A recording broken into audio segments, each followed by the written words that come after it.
the presentation of what the entrepreneur has and what the investor is looking for tends to get lost in translation. Then, once you find each other, it is how do you present what you have been working on day in, day night, all this time. That is the main gap that exists. So you have expectations that sit on the investor side of things, and then you have expectations. Whereas the investor is saying, okay, I want to throw money in, but I want to see my bank account grow after a year.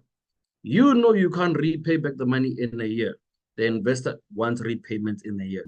Those type of misalignment of expectations are most likely what leads to unsuccessful financing applications. So you know what you work in, you know what you are good in, but the ability to present it to an investor is where it goes missing. One, who do you lend to? You lend to people that, one, you know. So the familiarity that you are able to develop with an investor is the key number one point of departure.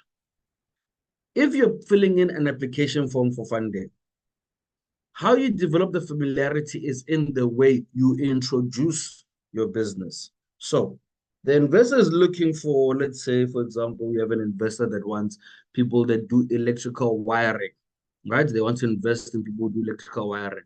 The way you come off from the get-go introducing what your business does, if it meets the key points that the investor is looking for in order to know what industry you operate in, the familiarity is immediately lost.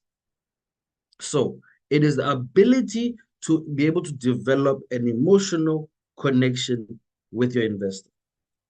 Either one, through what you do, two, through the problem you are solving, or three, through your ability to demonstrate how other people are perceiving your business.